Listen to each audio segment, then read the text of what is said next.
મધુબની સાહિત્ય પર્વ આયોજિત એક દિવસીય જ્ઞાન સત્ર શિબિર અમદાવાદના સીમા હોલ ખાતે યોજાઈ ગઈ. આ જ્ઞાન સત્રના અધ્યક્ષ તરીકે પ્રખ્યાત ગાંધીવાદી કેળવણીકાર મનસુખભાઈ સલ્લા સાહેબ હતા, જેઓ આચાર્યથી લઈને ડીન અને સાહિત્ય પરિષદના વહીવટી મંત્રી સેનેટ તરીકેની ભૂમિકા ભજવી ચૂક્યા છે. એના સિવાય પણ અનેક મહાનુભાવો અહીંયા ઉપસ્થિત રહ્યા હતા. શ્રી રાઘવજી માધડ, જેઓ પ્રખ્યાત નવલકથાકાર વાર્તાકાર છે, જેમના પાઠ બાળકોને પુસ્તકોમાં ભણાવવામાં આવે છે. એના સિવાય બેન શ્રી એકતા નીરવ દોશી હતા, જેઓ પ્રખ્યાત વાર્તાકાર છે. રસિકભાઈ પટેલ, જેઓ નવલકથાકાર છે અને જય હિન્દ સમાચાર પત્રના કાયમી કોલમિસ્ટ છે. તો તમામનું સ્વાગત અમારા ડૉક્ટર હર્ષદ લશ્કરી સાહેબ દ્વારા તમામનું સ્વાગતનું આયોજન કરવામાં આવ્યું હતું. અમિતભાઈ ટેલર, જેઓ આ કાર્યક્રમના પ્રોગ્રામ ઇન્ચાર્જ છે, તમામનો ફૂલની કલગી આપી અને સ્વાગત થઈ રહ્યું છે. અને અભિવાદન સામે બેઠેલા જે શીખવા આવ્યા છે કે વાર્તા કેવી રીતે લખાય, એ માટે જે આ જ્ઞાન સત્રનું આયોજન કર્યું હતું એવા ડૉક્ટર હર્ષદ લશ્કરી સાહેબ અત્યારે તમામનું અભિવાદન કરી રહ્યા છે, આવકારી રહ્યા છે. અને અમારા એમની બાજુમાં જ શીતલ માલાની શ્રી, કાજલ શાહ કાજ, મેઘના કામદાર, અલ્પા મોદી, જેઓ બાજુમાં જ બેઠા છે, જેઓ ખૂબ જ સુંદર રીતે આ કાર્યક્રમને હેન્ડલ કર્યો હતો. ડૉક્ટર સાહેબ આ જ્ઞાન સત્રને કહી રહ્યા હતા, આવકારી રહ્યા હતા. એ જ વખતે વીટીવીના ચીફ એડિટર શ્રી હેમંત ગુલાણી સાહેબ છે, જેઓ મહામંથન કાર્યક્રમમાં આવે છે, તેઓ શ્રી પધાર્યા હતા. ડૉક્ટર હર્ષદ લશ્કરી સાહેબે એમનું પ્રવચન ચાલુ રાખ્યું હતું. બધાને આવકારી અને તેઓ બેસી ગયા હતા. કિરણબેન શર્મા, જેઓએ જ્ઞાન સત્રનો પ્રારંભ કરાવ્યો હતો અને જ્ઞાન સત્રના અધ્યક્ષ તરીકે મનસુખભાઈ સલ્લા સાહેબની જીવન પરિચયથી લઈને તમામ વાતો જે સામે બેઠેલા છે એ તમામ નવોદિત લેખકોને આપી હતી. આવો જ્ઞાન સત્રનો લાભ મળવો એક બહુ મોટી મહામૂલી એક મૂડી છે. અને શ્રી રાઘવજી માધડ સાહેબ, જેમને સાંભળવા એ પણ એક લહાવો છે, કારણ કે આટલા બધા પુસ્તકો લખી અને આટલી બધી નવલકથાઓ લખ્યા પછી વ્યક્તિના વિચારો ચોક્કસ બદલાઈ જાય છે. તેઓ એક ઉમદા વ્યક્તિત્વ ધરાવે છે, ત્યારે એમની વાતોમાં એમનું વ્યક્તિત્વ ઝળહળતું હતું. તેઓ શ્રી દ્વારા વાર્તા કેવી રીતે લખાય તેની વાત કરી હતી. એમની વાત ચાલતી હતી ત્યાં જ માધવ રામાનુજ, ગુજરાતી કવિ અને ચિત્રકાર, પિંજરની આરપાર એમની આત્મકથા જે લખી છે રૂબિન ડેવિડ ઉપર, એની ચર્ચાઓ પણ અહીંયા જ્ઞાન સત્રમાં ખૂબ થઈ હતી. તેઓ પધાર્યા હતા અને તેઓ શ્રી આવ્યા ત્યારે બધાએ સ્ટેન્ડિંગ ઓવેશન આપી અને એમનું અભિવાદન કર્યું હતું. રાઘવજી માધડ સાહેબે પણ એમના પ્રવચનને વચ્ચે રોકી અને એમને આવકાર આપ્યો હતો. એ જ એમની મહાનતા બતાવે છે. હવે કિરણબેન શર્મા દરેક મહાનુભાવોને બોલાવતા હતા વારાફરતી, એમ એવું સ્પીચ આપી રહ્યા છે અને એમની સ્પીચ પણ ખૂબ સારી હતી. તેઓ શ્રી દ્વારા ઘણા બધા ગ્રુપ ચલાવી અને નવોદિત લેખકો માટે સુંદર મજાનું પ્લેટફોર્મ પૂરું પાડી રહ્યા છે. એ માટે કિરણબેન શર્મા ખૂબ જ ઉત્સાહી અને નવોદિતોમાં એક પ્રેરણા સ્ત્રોત છે કે બીજાને આંગળી પકડી અને આગળ ચલાવવા વાળા છે. તો તેઓ શ્રી મજેદાર બોલી રહ્યા હતા. લોકો જે સામે નવોદિત લેખકો છે એ એમને શાંતિથી સાંભળી રહ્યા હતા. મનસુખભાઈ સલ્લા સાહેબ, એમની વાત એક બહુ ગમી હતી. ઘડિયાળ ખિસ્સામાંથી કાઢી અને સ્ટેજ ઉપર મૂકી દીધી એમના સ્ટેન્ડ ઉપર અને બોલ્યા કે મને જે ટાઈમ આપ્યો છે એટલું જ હું બોલીશ, વધારે બોલીશ નહીં. એમની વાતોમાં જ્ઞાન ખૂબ જ ભરભર છલકાતું હતું. માન્ય શ્રી મનસુખભાઈ સલ્લા સાહેબ, જેઓ એટલા બધા અનુભવી છે કે એમના અનુભવનો નિચોડ સામે બેઠેલા તમામ નવોદિત લેખકોને આપ્યો હતો. બધા એમને ધ્યાનથી સાંભળી રહેલા આપ સૌ જોઈ શકો છો.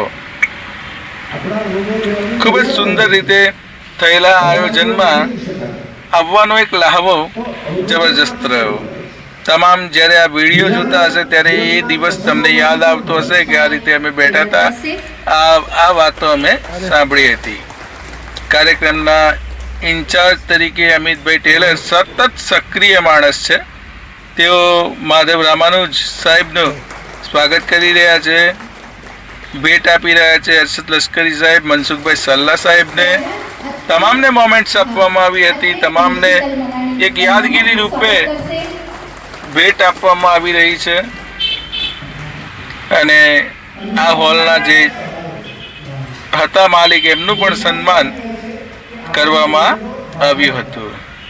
અમિતભાઈ ટેલર જ્યારે મહાનુભાવ બોલી રહ્યા પછી સત્રના પ્રારંભ કરાવવા માટે તે ઊભા થયા હતા. તેમની સ્પીચ પણ ખૂબ સારી હતી. તેમણે બધા મહાનુભાવોએ આગળ સોફામાં બેસીને સાંભળ્યા હતા. તમામે તમામ મહાનુભાવોથી લઈને નવોદિત લેખકો અહીંયા જોઈ શકો છો તમે. અહીંયા મુંબઈથી આવેલા બેનશ્રી, તેઓએ જ્ઞાન સત્રના મણકાનો પ્રારંભ કરાવ્યો હતો અને વાતો ચાલુ થવાની હતી. જે વાતો નવોદિત લેખકોને ખૂબ કામમાં આવી હતી અને જેની રાહ જોતા હતા બધા જ એવા માધવ રામાનુજ સાહેબ, જેઓએ બોલવાની ખૂબ શરૂઆત સારી કરી હતી. એમના શબ્દો હતા કે આપણા વિશે જ્યારે બોલાય ત્યારે આપણે ન જાણી હોય તેવી વાતો પણ જાણવા મળતી હોય છે. અને પ્રશ્નોત્તરી પણ થઈ હતી. એમને નવોદિત લેખકોએ પૂછ્યું પણ હતું કે વાર્તા કેવી રીતે લખાય. તો એમના સ્પષ્ટ અભિપ્રાય હતો કે હું કોઈને વાર્તા બતાવતો નથી, મારા હૃદયે કહ્યું એમ વાર્તા લખું છું. ડોક્ટર જયેન્દ્રસિંહ જાદવ વચ્ચે ગુજરાતી કાર્યક્રમની વચ્ચેના મહામાત્ર છે. તેઓ શ્રી પધાર્યા હતા. તેમની વાતો, તેઓ કોમર્સના વિદ્યાર્થી છે. કોમર્સને, સાયન્સને, સાહિત્યને લાગે વળગે નહીં. આમ તો ગુજરાતી ભણવાનું ના આવે, છતાંય તેઓની સ્પીચ ખૂબ જ જોરદાર હતી. તેઓ શ્રી સારું બોલ્યા હતા. તેમનું સ્વાગત કરવામાં આવ્યું હતું. કિરણબેન તેમનું સ્વાગત કરી રહ્યા છે. તેઓ જ્યારે બોલવા ઊભા થયા ત્યારે ખૂબ સુંદર એમની સ્પીચની શરૂઆત એક મંત્રથી કરી હતી, જે ખૂબ જ સુંદર મંત્ર હતો અને એમને વારંવાર સાંભળવા ગમે એ રીતે તેઓ બોલ્યા હતા. ખરેખર કોમર્સના વિદ્યાર્થીઓ તરીકે સાહિત્ય પ્રત્યેનો એમનો લગાવ ખરેખર ચમત્કારિક હતો અને એમને સાંભળવાની ખરેખર હૃદયથી ખૂબ મજા આવી હતી. અને સત્ર બપોરે સુંદર મજાનું ભોજન આપ જોઈ શકો છો કે કેટલા સુંદર ભોજનની વ્યવસ્થા કરી છે. સલાડથી લઈને શીરો, ફરસાણમાં સવારે ચા નાસ્તો પણ ખૂબ સારો હતો અને બપોરે જમવાનું પણ હતું, છાશ પણ હતી. બધા જ મિત્રો જમી રહ્યા છે. સાથે જ નવોદિત લેખકો અને જેના પુસ્તકો અસંખ્ય આવી ગયા છે એવા લેખકો જમતા જમતા ચર્ચા કરી રહ્યા છે પુસ્તકો બાબતે. તો ગુજરાતી સાહિત્ય બાબતે પોતાનો રવિવાર, કિંમતી રવિવાર નો ભોગ આપીને અહીંયા તમામ શીખવા માટે આવ્યા હતા. લેખન એ શોખની વસ્તુ છે અને એ મનથી કરવાની વસ્તુ છે. ત્યારે આવા મનના માનીગરો રવિવાર છોડીને અહીંયા જુઓ તમે કે રિટાયર્ડ શિક્ષકો પણ બેઠા હતા. તેઓએ પણ લેખનમાં રસ છે. જમ્યા બાદ બીજું સેશન ચાલુ થયું હતું. અમિતભાઈ સતત કામ કરતા જોવા મળ્યા. કિરણબેન શર્મા, શીતલબેન માલાણી શ્રી, કાજલ શાકાજ, મેઘના કામદાર, અલ્પાબેન મોદી, આ તમામે તમામ સતત કામ કરતા જોવા મળ્યા અને એમના કામના પેશનને સલામ છે. શ્રી હેમંત ગોલાણી સાહેબ, વીટીવીના ચીફ એડિટર, તેઓ શ્રી પત્રકાર છે, ત્યારે એમની વાતો સાંભળીને ખૂબ મજા આવી કે પત્રકારત્વ અને ભાષાને કંઈ લેવા દેવા આવે નહીં એવી રમૂજી વાતથી એમની શરૂઆત હતી અને ખૂબ મજા આવી એમને સાંભળીને. પણ એમનામાં પણ પ્રશ્નોત્તરી થઈ હતી.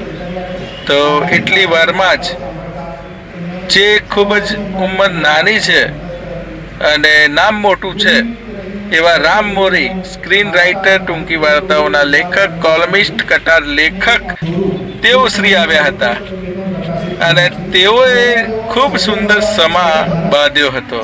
એમની બાજુમાં તમે એકતા નીરવ દોશી વાર્તાકારને જોઈ શકો છો.